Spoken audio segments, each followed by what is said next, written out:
São tantas perguntas, mas como sempre, esta decisão lunática não vai impedir que os contrabandistas continuem a contrabandear, só vai afetar os que já pouco ou nada têm. Os que vivem lá onde Judas perdeu as botas, onde não há energia e vivem à base de geradores, que percorrem milhares e milhares de quilómetros e gastam balúrdios nas viagens para serem obrigados a comprar apenas 40 litros de combustível. Chega a ser difícil acreditar que quem toma estas decisões tenha qualquer coisa parecida à massa encefálica.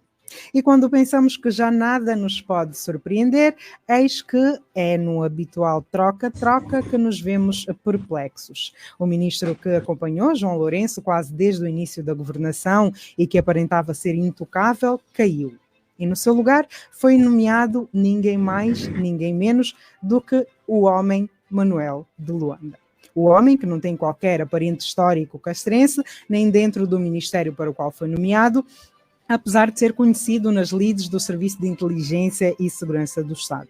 O homem que, quer no Mintix, quer no governo de Luanda, não se lhe reconhecem grandes feitos e que, no geral, não tem uma carreira política consolidada, ainda assim, a ascensão meteórica faz com que se conjeture que o homem esteja a ser preparado para ocupar o maior cargo do país. Quanto ao Eugênio Laborinho, a.k.a. Ministro Reboçados e Chocolates, este está envolto a várias polémicas. Acusado de ter muito sangue nas mãos, denunciado de envolvimento em tráfico, contrabando, corrupção, entre outros, será esta exoneração apenas o início do fim e será chamado a responder pelos crimes de que vem sendo acusado?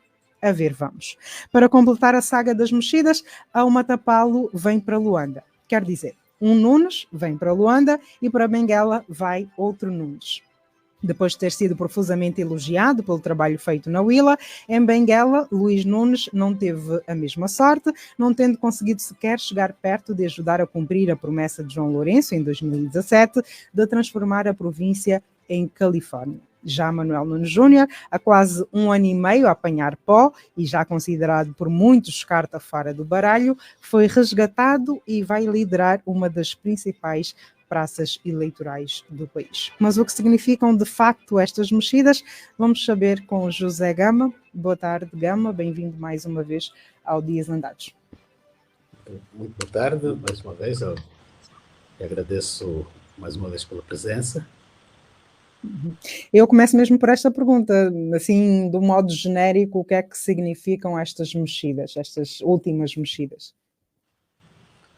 Bom, de um tempo, tem várias leituras, de um tempo para cá havia já uma sindicância nos serviços de migração estrangeira, andavam por aí a surgir denúncias à volta do Ministério do Interior, também do SIC, que praticava atos de execuções, assassinatos e por aí fora.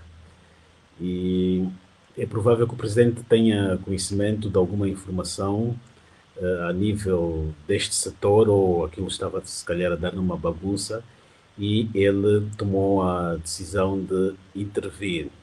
E quando nós vamos olhar para o elenco que entrou, é um elenco todos eles da Segurança do Estado, o que entrou no SIC, no SME, agora e como Ministro também do Interior. Então percebe-se que o Presidente, deu poderes ou entregou a tutela destes órgãos aos serviços de inteligência, porque estes têm a reputação de serem, se calhar, mais sérios, e o Presidente preferiu assim. E fez essas remodelações. Agora, por que o Manuel Homem? Depois o Presidente também acaba por fazer aqui um jogo de xadrez. É que o Presidente se analisarmos o contexto político em que ele está num contexto em que é muito contestado dentro do MPLA e fora da sociedade. Então ele cria aqui um cenário, e tendo em conta que ele quer voltar a concorrer para um terceiro mandato, como não sabemos como vai fazer, mas o primeiro passo é alterar os estatutos do MPLA. E o Presidente criou aqui 2 cenários, um fictício e um factual. O factual é um bloco onde ele está, que vai lhe dar para o terceiro mandato, um pacote onde está a alteração dos estatutos, do partido, a alteração da Constituição, e neste pacote onde ele está, há um grupo dentro do MPLA que o contesta e quer, está a cobrar um congresso democrático. E ele agora cria um outro pacote fictício, onde ele coloca Manuel Homem como ministro do interior.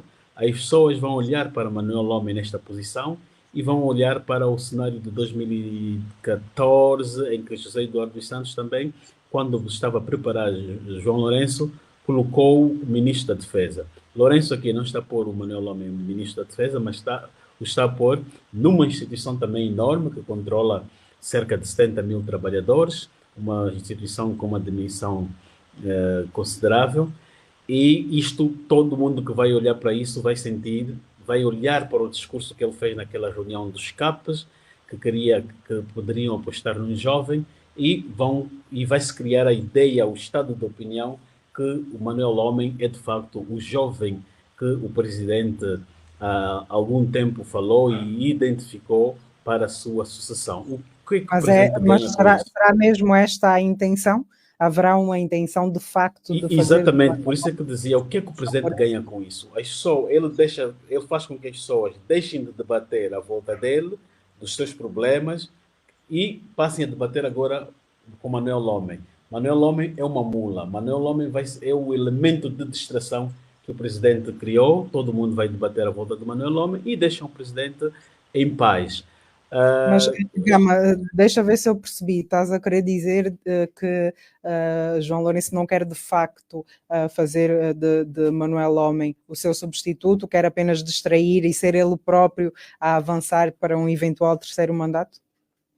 Exato, porque o presidente deu muitos indicadores que vai ser ele próprio, que ele quer ainda ir para um terceiro mandato. Primeiro, ele não quer largar o partido, quer ir para um congresso. Quando houve a campanha eleitoral do MPLA, ele anunciou publicamente, dizendo que 10 anos ou 2 mandatos para governar era muito pouco. O presidente está a aprovar pacotes de leis, são leis de repressão, leis de manutenção do poder, leis que vai usar para penalizar quem lhe vai contestar. Portanto, quem está a sair do poder não cria essas leis de repressão. Então, ele está a criar para alguém. Não é para outra pessoa, é para ele próprio. Não há na história nenhum líder que saiu e antes de sair, cria leis para tornar o país por outro se tornar ditador. Mas, por outro lado, Gama, estas leis não favorecem de algum modo o partido e não propriamente a pessoa? Não, são leis que favorecem o presidente. Porque quem amanhã o contestar, quem amanhã ir para as ruas fazer manifestação, como está a acontecer em Moçambique, ele aplica a lei do vandalismo. Basta que se alguém partir ou não partir, ele depois infiltra alguém nessas manifestações, vão partir postos. Nós vimos em Moçambique que aconteceu isso. Os miúdos filmaram, próprios elementos da polícia praticarem atos de vandalismo para culparem depois os manifestantes. Ele pode fazer isso e todo mundo, pelo menos, vai ficar avisado que quem for às ruas, o presidente vai lhes aplicar aquelas leis para os castigar.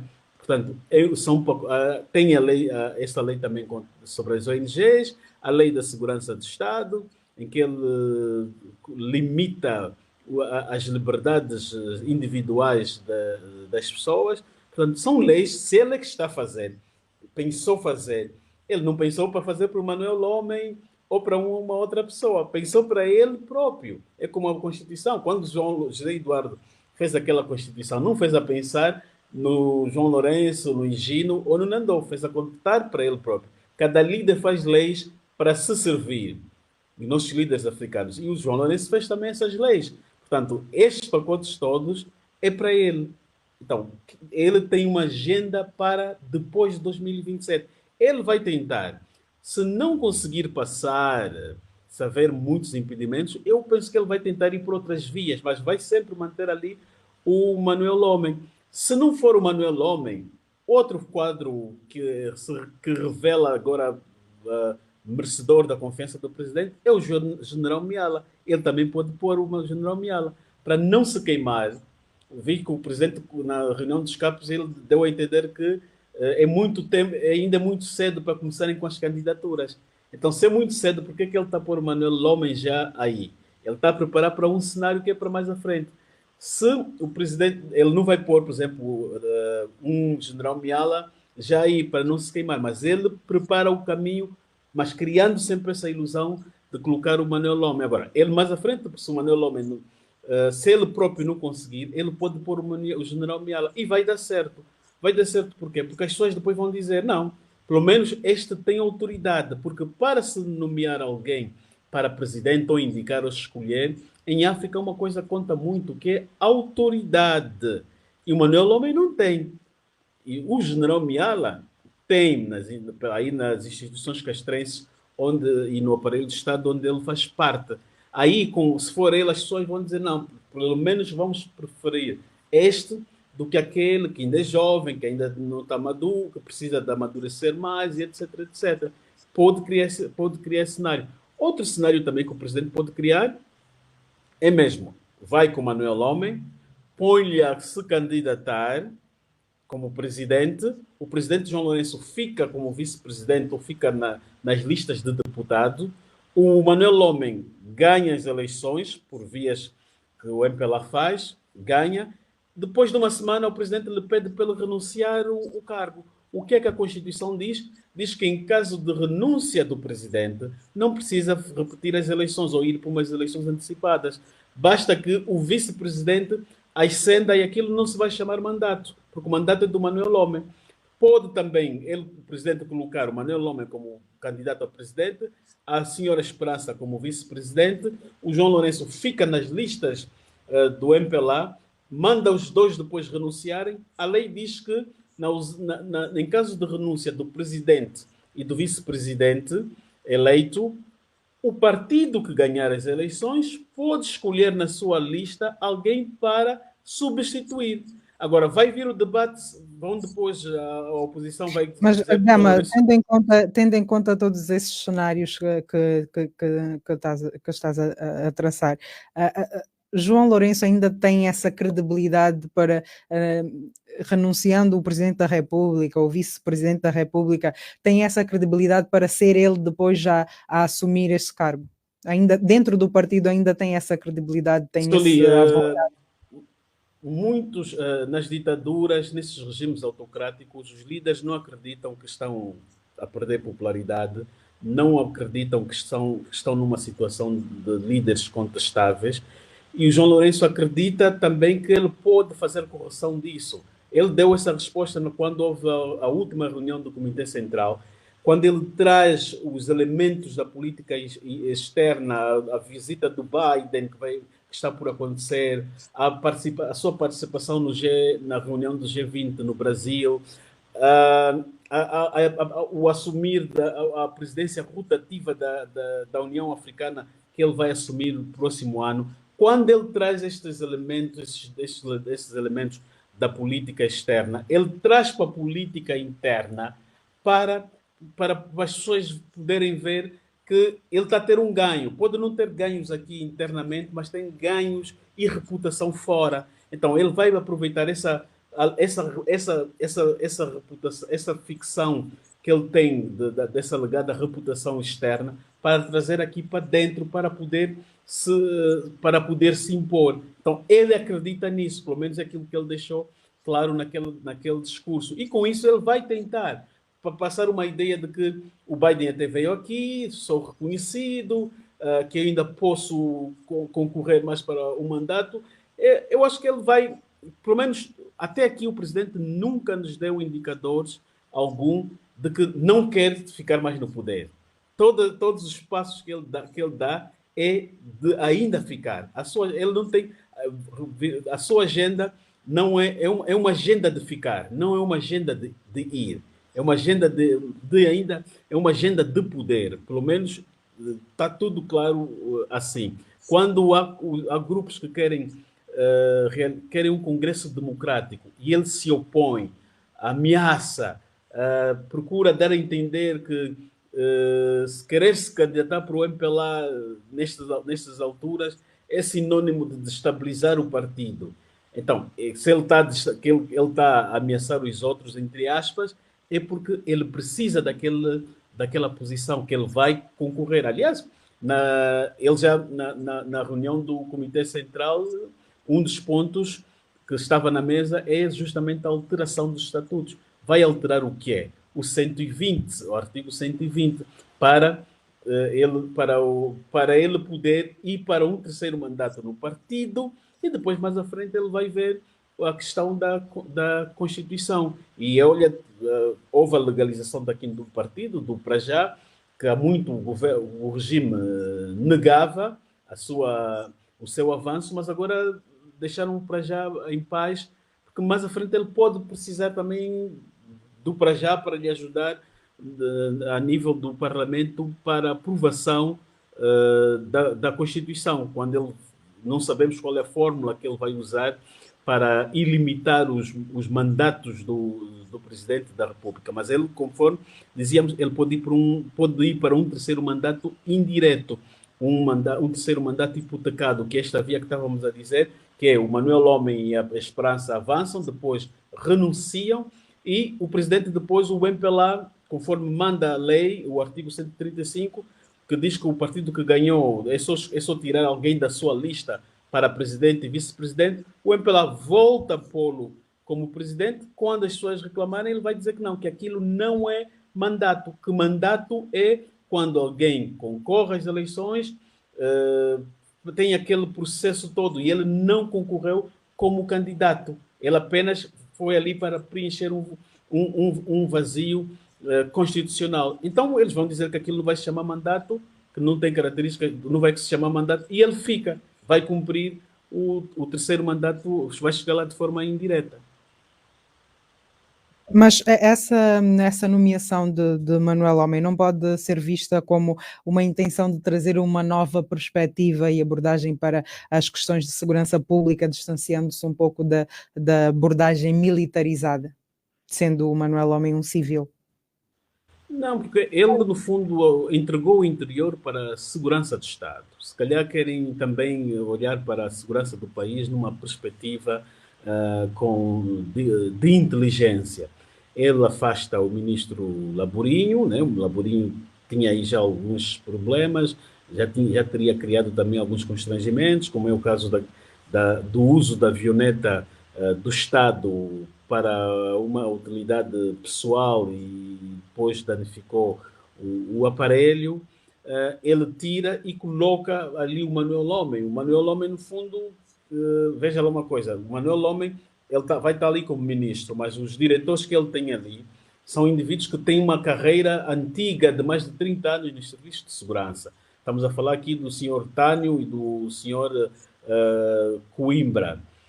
Era mais fácil o presidente ter colocado um desses, mas ele coloca ali o Manuel Homem. Por quê? Porque ele, ao colocar o Manuel Homem, quer dizer que o Manuel Homem não vai mandar ali de verdade. Vai ter uma outra pessoa, um outro grupo a mandar. O Manuel Homem ali vai exercer o seu poder de obediência ao poder político ou das pessoas que lhe mandaram ali. Agora, se ele pôr ali um veterano ainda do interior, se calhar eles entendem que podem não ter controle daquela pessoa. Então, toda a ordem e orientação que baixarem ao Manuel Homem, ele vai aceitar, porque ele é um quadro que está treinado e formatado para obedecer e não questionar as orientações superiores. Já deste uma pincelada aqui sobre as possíveis motivações do afastamento de Eugênio Laborinho, que, entre outros, pode estar associado aos escândalos de contrabando de combustível, que de resto o governo diz querer combater. Falaste também da questão da avioneta, mas há quem diga que Eugênio Laborinho e João Lourenço têm uma ligação muito forte, de proximidade. Achas que de facto há esta intenção de afastamento de vez, porque também já se conjectura a possibilidade de Eugênio Laborinho vir a ascender de cargo? O presidente João Lourenço gosta muito do general Laborinho, são muito amigos, têm negócios juntos, têm uma empresa no ramo dos minerais. Não é a primeira vez que ele dá um castigozinho ao Laborinho. Lembremos quando houve o problema do Covid e a filha do Laborinho tinha violado lá algumas regras de segurança, o presidente já tinha dispensado o Laborinho por aí 2 semanas. Ele agora vem novamente, dá esse castigo ao Laborinho, mais à frente ele pode, se calhar, recuperar o Laborinho para uma outra posição ou para ir para, ou vai lhe colocar numa outra província. É uma forma que ele usou também para, Fala-se na possibilidade de Laborinho ir para ministro de Estado. Não vês essa possibilidade? Não, não vejo essa possibilidade do presidente querer pô-lo como ministro de Estado. Se quisesse, teria feito quando estava à procura de alguém, na altura em que nomeou o general Furtado. Não seria agora. Ele quer, se calhar, o Laborinho distante dessas estruturas de segurança.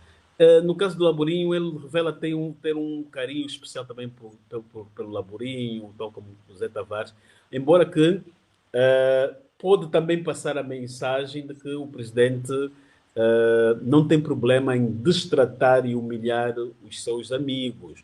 Fez isso com a Exalgina Gamboa, uma vez fez isso com a Ângela Bragança, agora faz isso com o Laborinho, exonera-o sem conversar com ele, sem lhe dar a conhecer. E nós, o ser humano, deve preservar, sobretudo, as suas amizades e deve saber ser cortês e delicado e cordial. E o presidente, às vezes, com os amigos, não faz isso. Não faz isso, tende a ser militar ou usar uma certa brutalidade.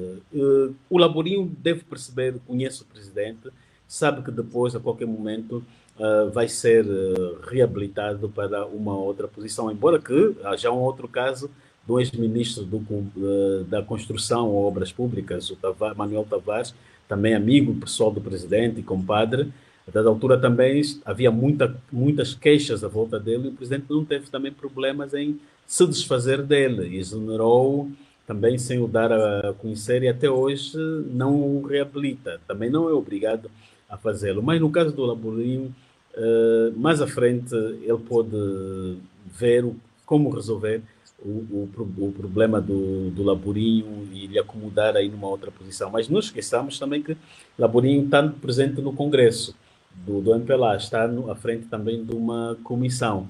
E o presidente, neste Congresso, que tem ali comissões que ele foi buscar uma corrente do governo para estarem ali à frente, como o Massano, o ministro Borges, o ministro da Geologia, e colocou também ali o Laborinho e o Edeltrudes, quer dizer que é o grupo da sua confiança que ele confiou para estarem à frente destes organismos que vão conduzir e dirigir o Congresso do MPLA de dezembro.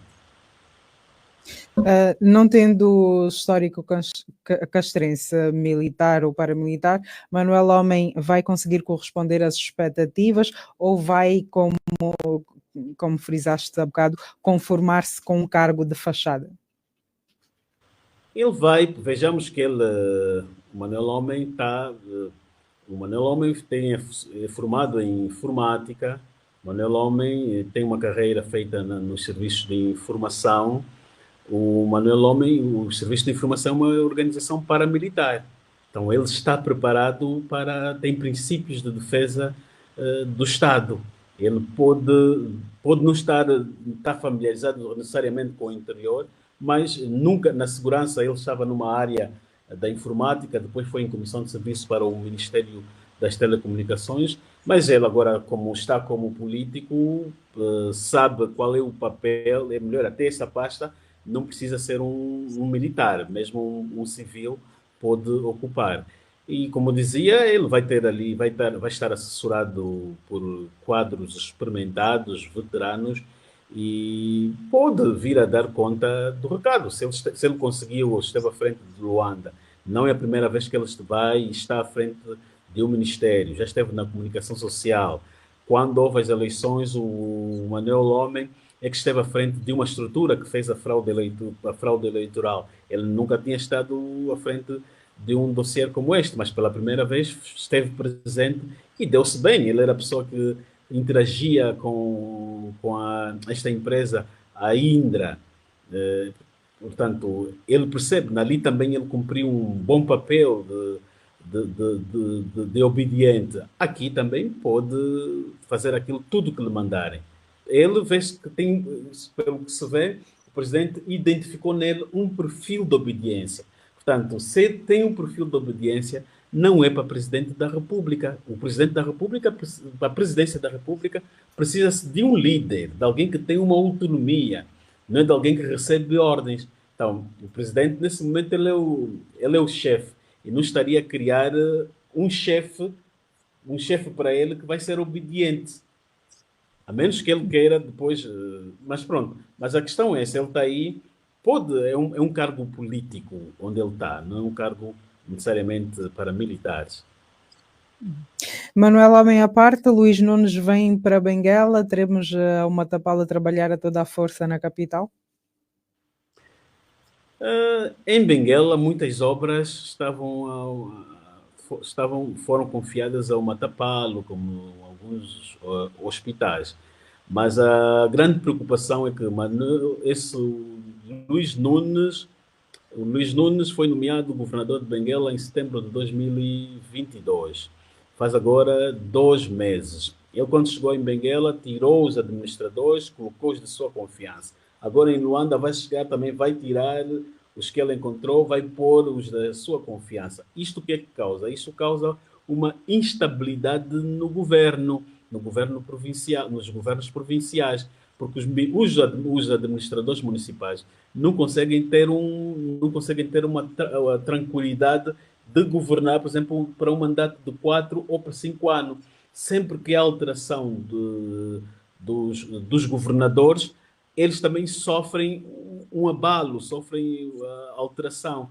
Portanto, isto aqui remete-nos a pensar que precisamos agora também ver a questão dos administradores municipais para que no futuro passem a cumprir um mandato, para não serem exonerados só assim, a menos que haja um caso muito grave e que pode levar o governador a afastar. Agora, cada governador, se Manuel Nunes, esse Luís Nunes está aí, daqui a 100 dias, quando ele completar os 100 dias de governação, vai mudar as administrações todas. Depois, suponhamos que acontece uma coisa com ele, o presidente lhe tira, põe outro. O outro também chega a mesma coisa. Por isso, aí está o resultado das nossas administrações municipais nada fazerem e não fazem trabalhos e nunca avançam, porque elas nunca conseguem exercer o seu poder. Estão sempre a serem perturbadas pelas essas decisões de nomeações que o poder central faz. Agora, isso também mostra-nos mais uma vez que Angola precisa de estabilizar. E como é que se estabiliza? Com eleições autárquicas. Com as autarquias, o administrador, que agora vai se chamar autarca, ele vai ter um mandato, vai governar em paz, sem ninguém lhe incomodar, sem ninguém lhe ameaçar. Portanto, essas nomeações têm esse lado, essa desvantagem. Agora, o Manuel Nunes, ou melhor, o Luís Nunes, o que é que ele fez para Benguela? Transformou aquilo em Califórnia? Ainda não. Mas mesmo assim, já estão a trazer para Luanda. E como é que olhas para a ida de Manuel Nunes Júnior para Benguela? Bom, o Manuel Nunes Júnior saiu do governo por alegada incompetência. Havia a reputação de que é bom teórico, mas que as suas ações na prática não surtiam efeitos. Agora, o presidente traz-lo de volta para ir governar Benguela. Se não deixou legado como nas pastas onde ele andou, agora que resultados vai nos trazer para Benguela?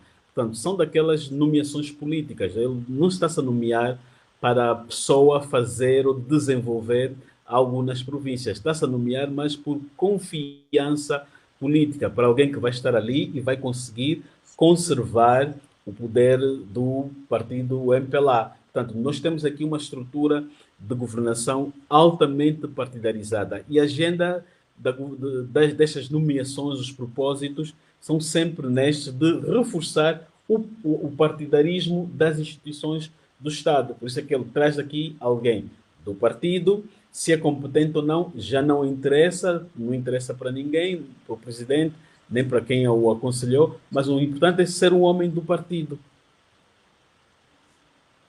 Muito bem, 18 horas a 6 minutos. Recordar aos ouvintes e fazer conhecer aos eventuais novos ouvintes ou internautas que este é o programa Dias Andados. Vai ao ar todas as sextas-feiras, depois das 17h30. Podemos ser acompanhados nos 96.1 FM e também nas nossas páginas do Facebook e do YouTube. Vamos olhar para um outro tema, segundo informações, a Procuradoria-Geral da República notificou já governantes envolvidos no tráfico de combustível. Vejo a possibilidade de haver, ou pelo menos de virmos a conhecer generais ou dirigentes que estejam envolvidos nesta teia. Bom, esta coisa do... Eu acho que, para além, independentemente de existir este fenómeno de contrabando de combustível, isto é uma coisa que já existe há muito tempo em Angola, eu acho também que querem nos trazer, nos incutir e criar um estado de opinião que está-se diante de um alto crime, de algo muito negativo para a sociedade. Veja a cronologia, não é? Assim, da forma, o vandalismo, isto de contrabando que é, eu pego, compro combustível, isso já sempre existiu.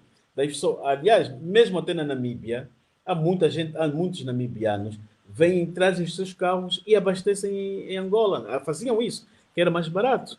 Agora, as pessoas do Congo vêm, abastecem as suas viaturas e mudam-se para lá. Outros, se calhar, levam como reserva. O que nos pareceu é que, independentemente da gravidade deste assunto, pela cronologia e a insistência, até o ponto do presidente trazer isso no seu discurso de Estado da Nação, parece que quer-se criar uma ideia de que há um crime de vandalismo e este crime agora querem imputar ao Laborinho ou aos seus homens, aí fabrica-se ou ganha-se um argumento para justificar porquê destas varreduras no Ministério do Interior. O general Furtado veio, fez a denúncia, não apresentou nenhum nome, não disse onde é que o tal contrabando funcionava ou como operava. O presidente Mas esse trabalho era do general? Ele poderia dar pistas, ele fez denúncias muito vagas.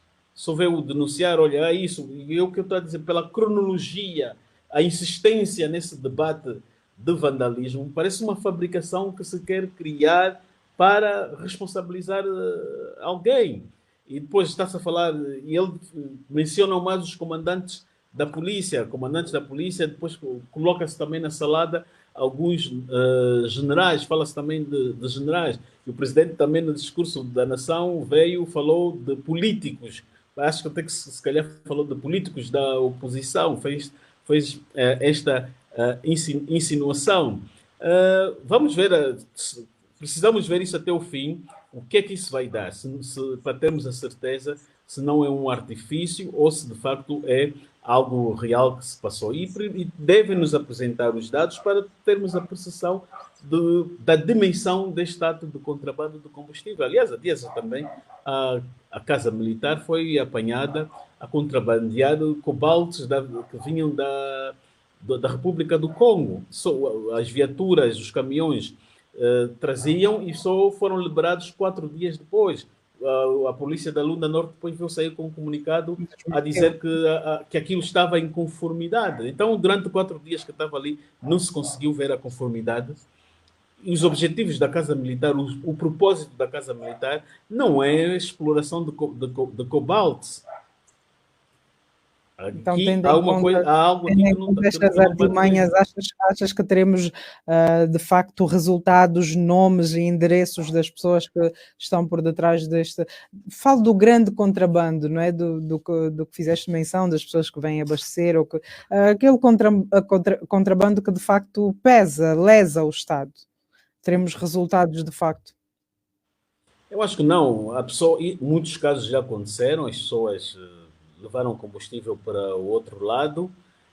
Agora, se há gravação, se foram filmados, se eles apresentarem estas provas, vamos ver. Mas no fim e a cabo, o que é que vamos ver? Vamos ver que vai ser mais um filme como houve no caso Lussat. No caso Lussat também falou-se de muitos generais, etc. Até hoje não prenderam nenhum general. Sacrificaram apenas o grupo do Lussat e ficou por aí e já não se fala no assunto. Aquilo veio numa altura que se queria vender a imagem que que o governo estava a reiterar o combate à corrupção, que era para valer, queriam dar um sinal ao mundo, e depois morreu. E esse do contrabando do combustível vai acontecer a mesma coisa. Vai-se falar muito, podem implicar um ou duas pessoas, mas no fim e ao cabo também ninguém vai ir preso. Por isso o tribunal depois vai alegar que não encontrou provas, e isso vai ficar em nada. Pelo menos consegue-se minimamente, sem sermos adivinhadores, minimamente perceber e entender que o tipo de desfecho que ele vai de facto ter. Ainda sobre combustível, esta semana rolou nas redes sociais uma diretiva da Sonangol que determinava limites de abastecimento, quer para as viaturas, quer para os bidões, mas sem, no entanto, especificar como é que seria feito esse controlo. Seria, porque entretanto a Sonangol adiou a efetivação desta medida, mas seria uma medida fazível, se assim podemos Bom, dizer, e logicamente, algo que poderia efetivar. Pois, nós estamos aqui a falar de uma sequência de factos que está a ser construído. Depois aparece mais este comunicado da Sonangol.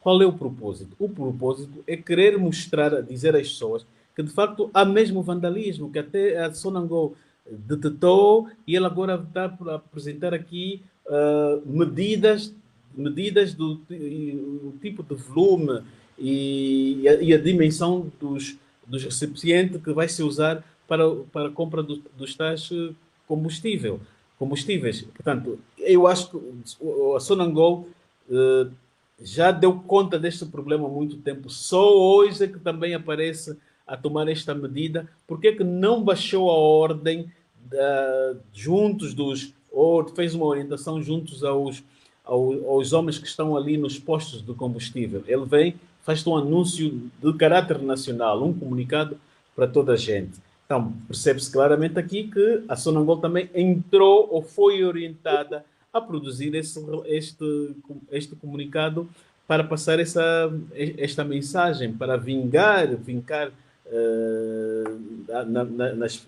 na mente das pessoas que, de facto, está a acontecer um ato de vandalismo no país. De vandalismo não, de contrabando de combustível no país. Porque quem é o cidadão normal, quando ele vai ver esse comunicado, vai dizer, epá, se a Sonangol está a dizer isso é porque ela notou algumas irregularidades a acontecerem e ela está a tomar essa decisão agora de determinar que tipo de bidões doravante poderão ou devem usar.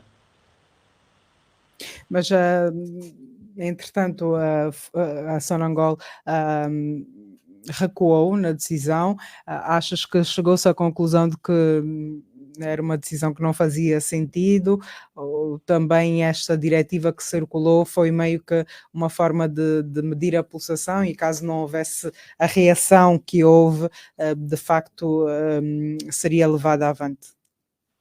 Sim, o objetivo já concluiu, ela já teve, que era de popularizar a ideia de que há contrabando de combustível.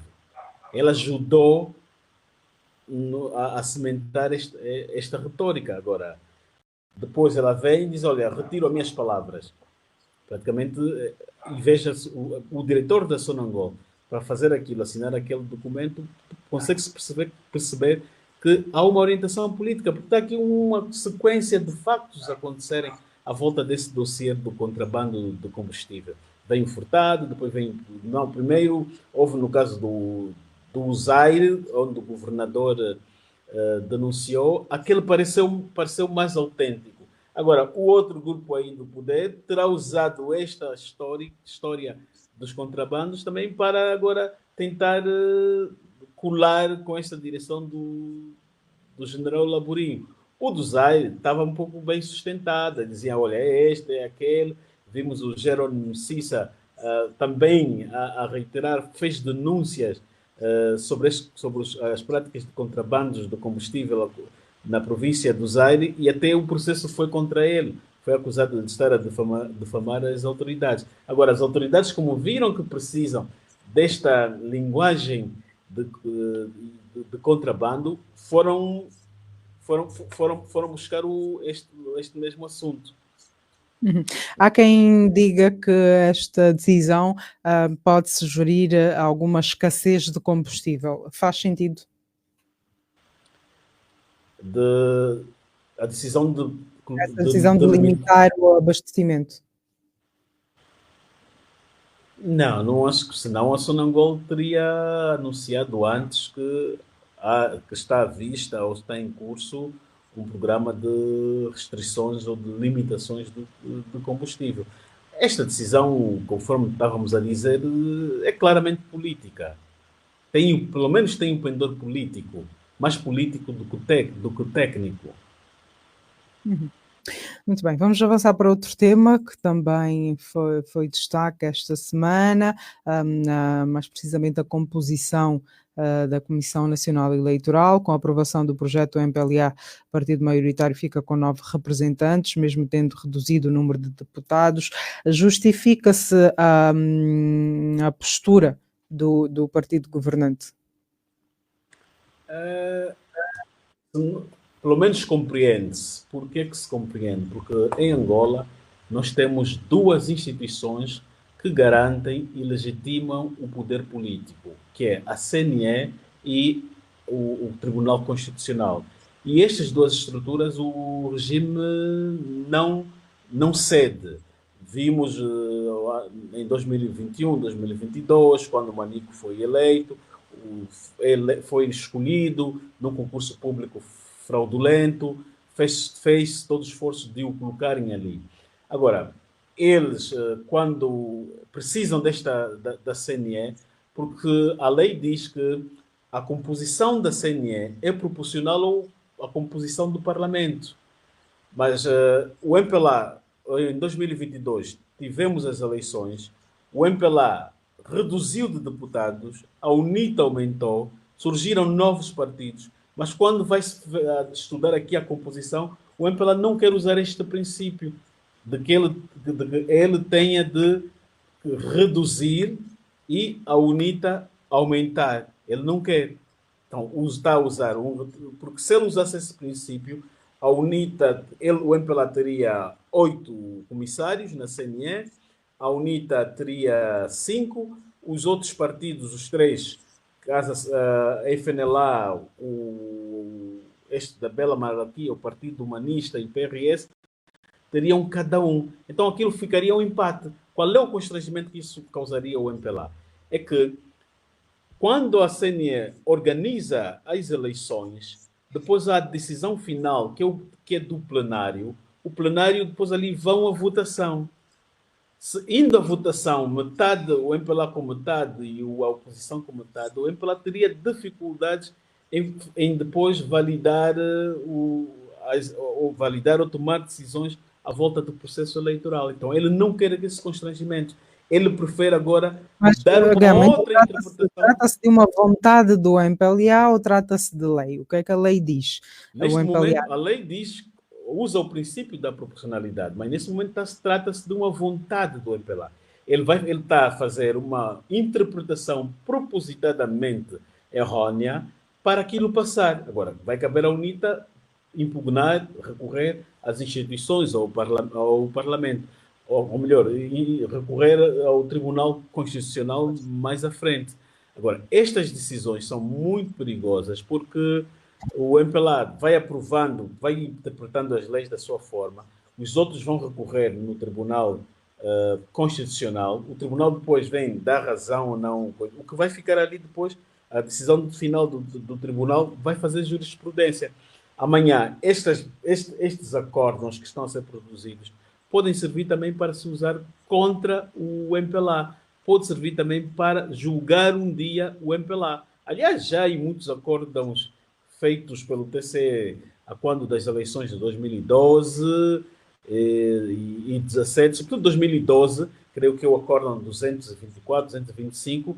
Aquilo tem, a pessoa acelera aqueles acórdãos, tem conteúdos que a pessoa consegue perceber que ali que as eleições foram fraudulentas, porque a oposição, os partidos da oposição que fazem reclamação de uma coisa, o Tribunal Constitucional desvia-se das suas responsabilidades, dá respostas, diz que não, houve isso, mas aquilo não atrapalha. Há um caso de um acórdão que o PRS reclama que na sala de escrutínio apareceu a senhora Mariana Lisboa, que era diretora do Sinfo há uns anos.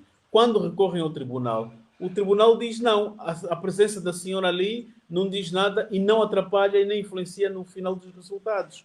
E ponto final. O PRS quis mostrar que quando há eleições em Angola, quem fica ali à frente a manobrar ou a manipular também é um grupo da segurança do Estado.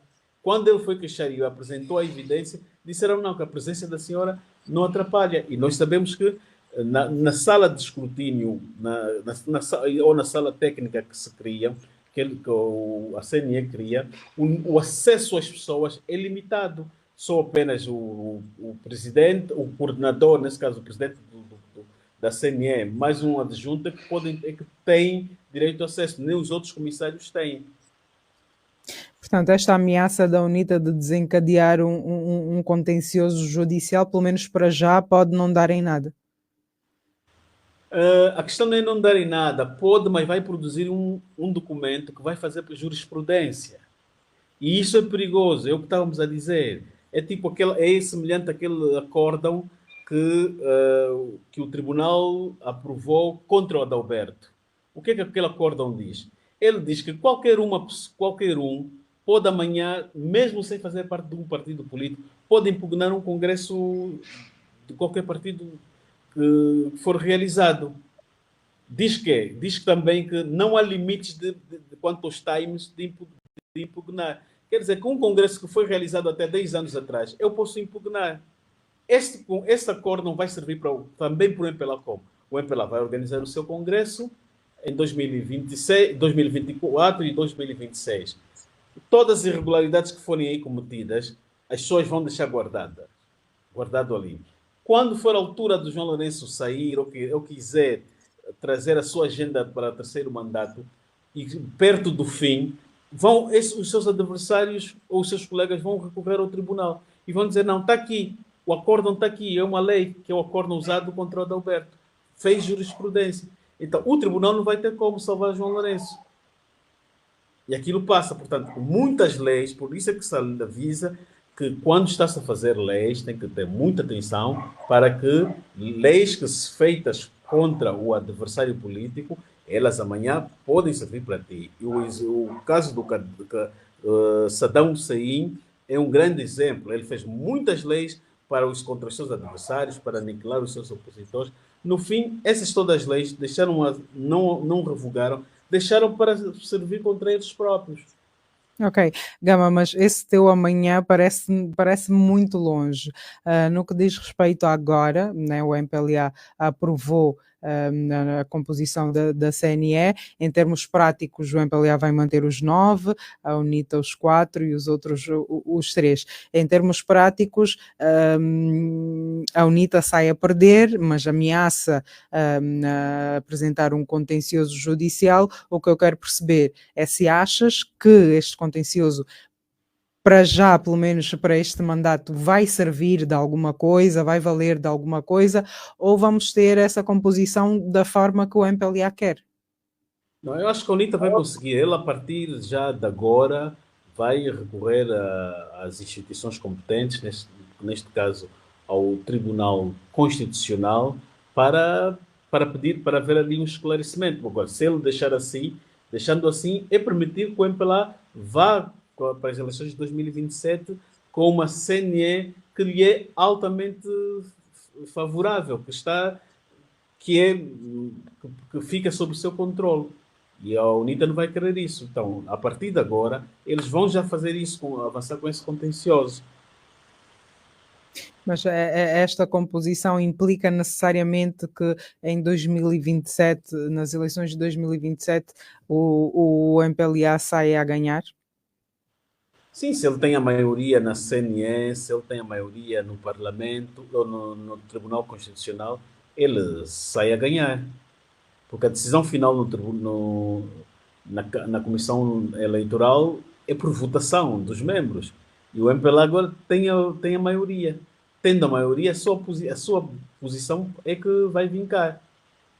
Nós tivemos nas eleições antepassadas e anteriores, o MPLA tinha um elemento, Damião, João Damião, é que praticamente comandava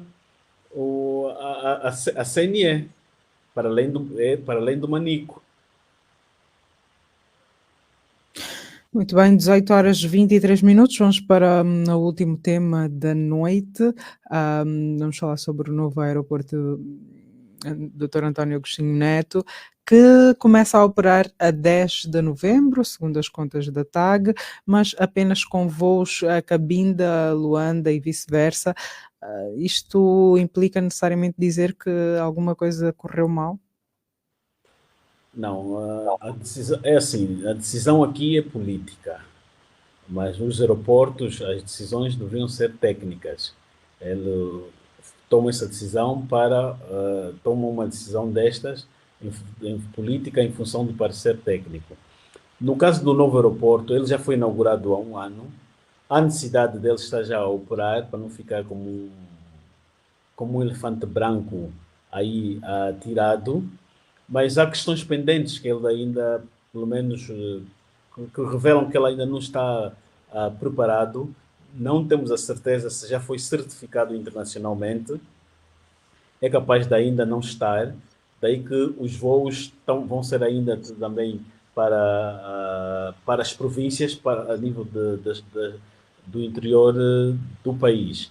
Agora, há problemas aqui, há um sindicato dos controladores aéreos que está a fazer aí manifestação, que ameaça sabotar, não, paralisarem tudo, e paralisarem tudo ameaça o voo inaugural que está previsto para dia 5, se não estou errado.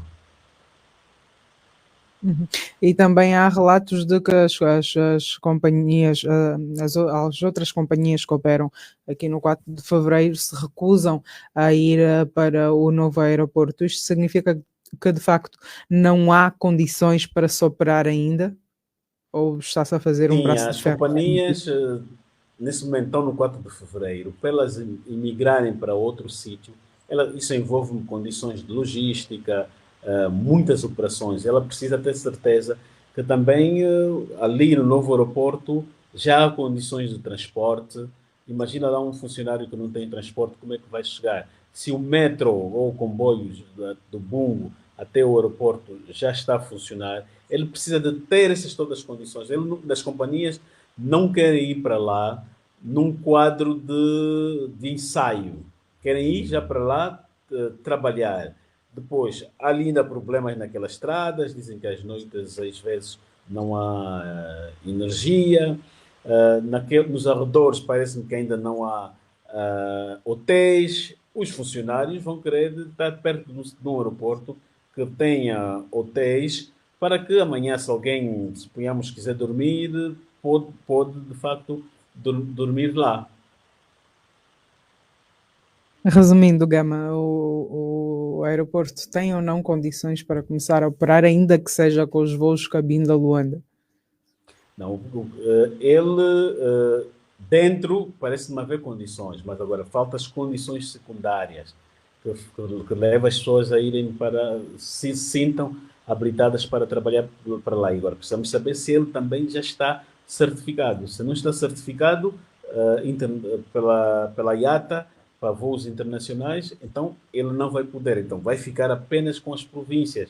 E para não passar uma ideia negativa, as autoridades não vão partilhar essa informação com a população.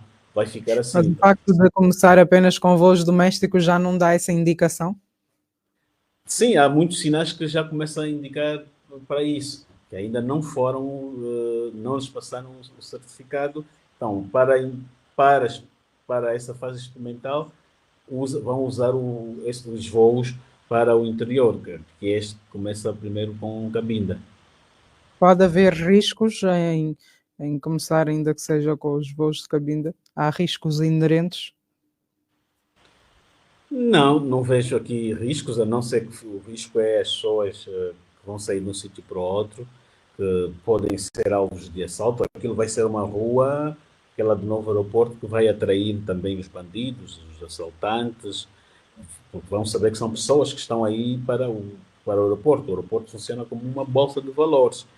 As pessoas vão ir para o aeroporto com valores, vão sair do aeroporto com valores, e isto pode causar alguns assaltos. O governo agora tem que reforçar o patrulhamento também naquela área.